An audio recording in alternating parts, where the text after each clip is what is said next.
के साथ कल ही तो वो कह रहे थे, कल था या परसों वो कह रहे थे कि अगर मैं ऐसी बातें करूं तो मैं प्रधानमंत्री बनने के योग्य नहीं हूं। आज क्या हो गया? मन बदल गया कि भीड़ बदल गई? मतलब क्या हुआ?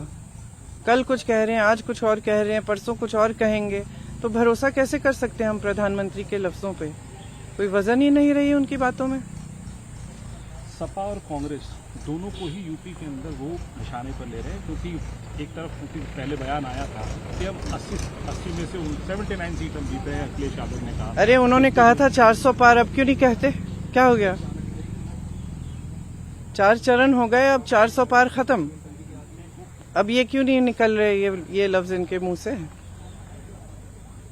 तो कैसे देख रहे हैं आप 4 चरणों के बाद में, क्योंकि अब आप लोगों की तरफ से भी भाषा अलग अलग बदल रही है। यहाँ पे नहीं, भी हम हमारी बिल्कुल नहीं। रायबरेली में कहा जा रहा है कि बिल्कुल आप एमपी नहीं। नहीं पीएम चुन रहे हैं, तो आप लोग को क्या आश्वस्त होते जा रहे हैं कि अब ये मैंने कहा है, राहुल जी ने कहा है, बाकी नेता क्या? राहुल जी, मैंने, सबने यही कहा है कि इंडिया गठबंधन ये तय करेगी अगर ये परिस्थितियां बनेंगी।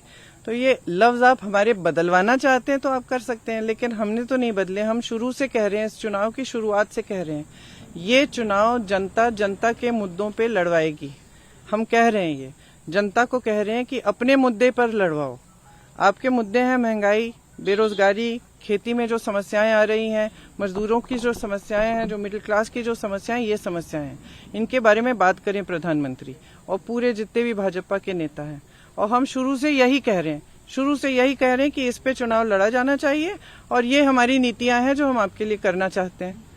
तो हम तो बिल्कुल नहीं बदले हैं, प्रधानमंत्री बदल रहे हैं बार बार। आखिरी चरणों में आ गया है, बस आखिरी चंद दिन रह गए हैं रायबरेली अमेठी में वोटिंग के लिए।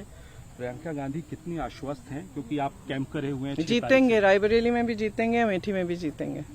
आखिरी सवाल, स्वाति मालीवाल को कुछ कहना चाहेंगे, क्योंकि बड़ी बात, बीजेपी अब निशाने पर इंडिया अलायंस को ले रही है। मामला आम आदमी पार्टी का है, लेकिन अलायंस को पूरे निशाने पर ले लिया कि ये इस तरीके के हालात हो रहे हैं। देखिए, इसमें दो बात है कि महिलाओं के साथ अगर कहीं भी अत्याचार हो रहा है, कुछ भी गलत होता है, तो हम उन्हीं के साथ खड़े हैं। मैं हमेशा महिलाओं के साथ ही खड़ी रहती हूँ, चाहे किसी भी पार्टी की हो।